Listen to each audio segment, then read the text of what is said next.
Ah, the life of a political comedian. You know, I work so hard at doing all my impressions. I train hard to get the voices of the politicians, the prime ministers down perfectly, and then there's an election, and bang, I got to start from scratch all over again. This is what happened now when you elected a conservative government in Ottawa.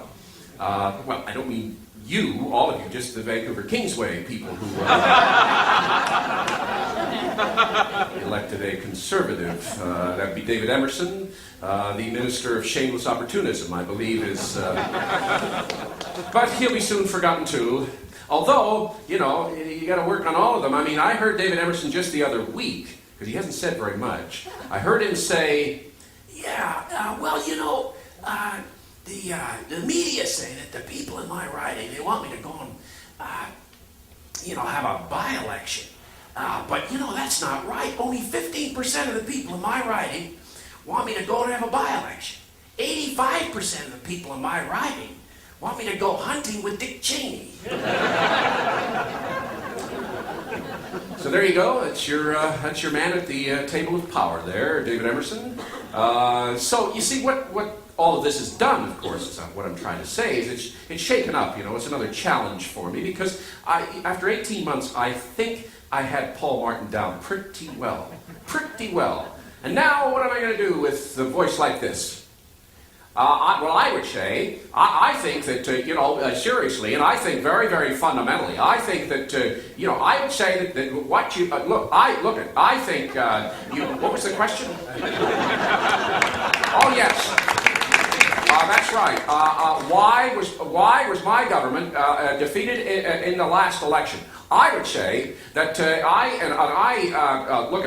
think what happened. I think what happened was it was entirely Jean Chrétien's fault. Oh yes, because when he was the prime minister, and I never met the man, of course.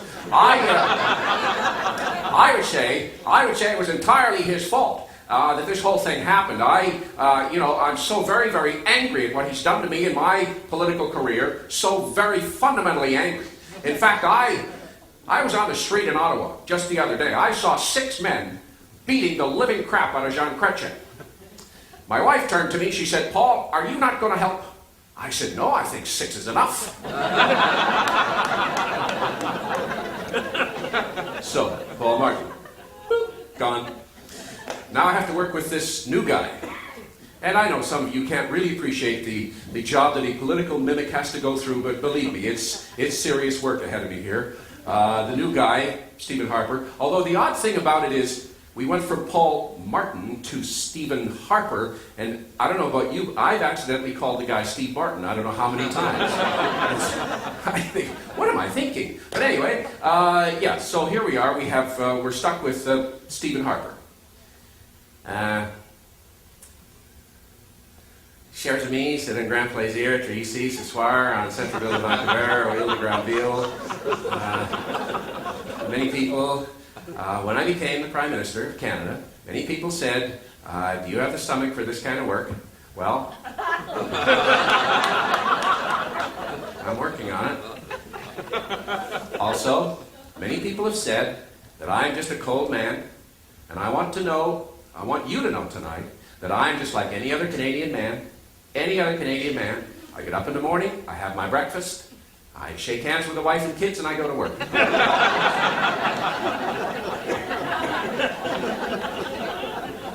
Also, there's been a great deal of criticism about our stand on gay marriage and also the Kyoto Accord on the environment.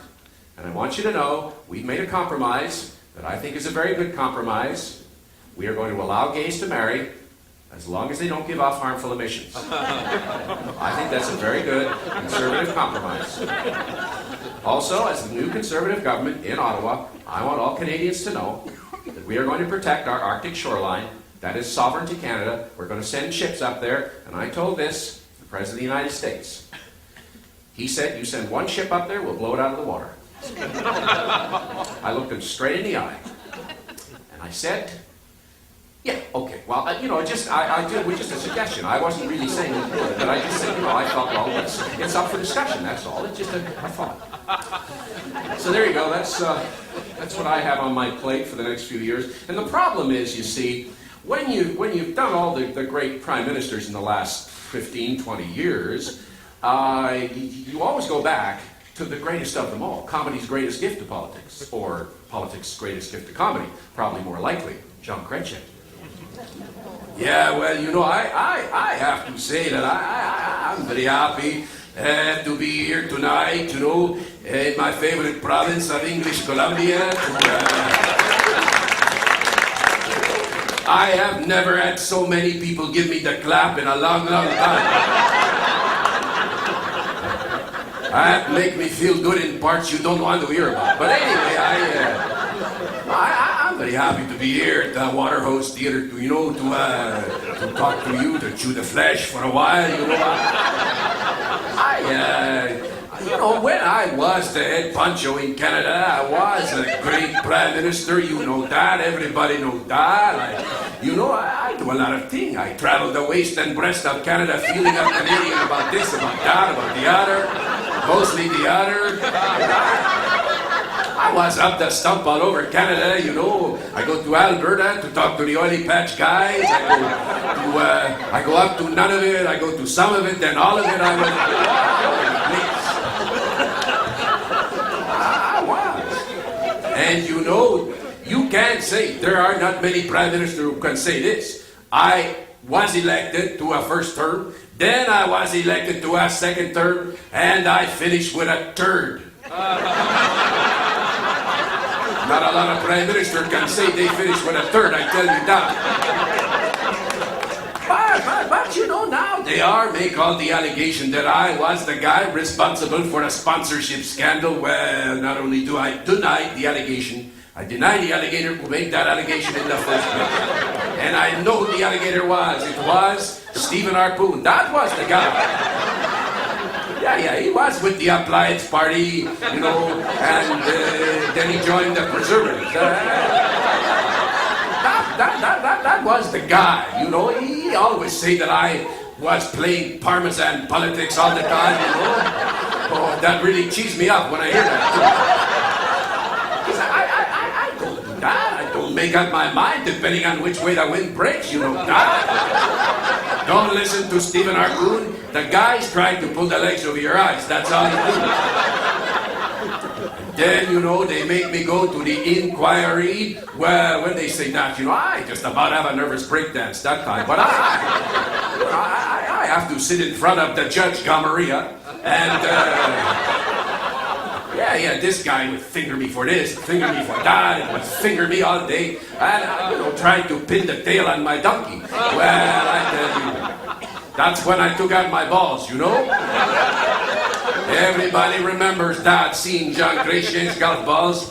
They were pretty impressive, but I have to say, it's too bad they do that, because I think I can say tonight, that when I leave 24 Success Drive, that it was a big relief for me, to the big monkey off my uncle's barrel. That's what it was. But in conclusion, I can say tonight, without any fear of contraception, that I was a great prime minister. But now that Jean Chrétien is out of politics, you will really see him spread his legs and fly. Thank you very much. Good night, everybody.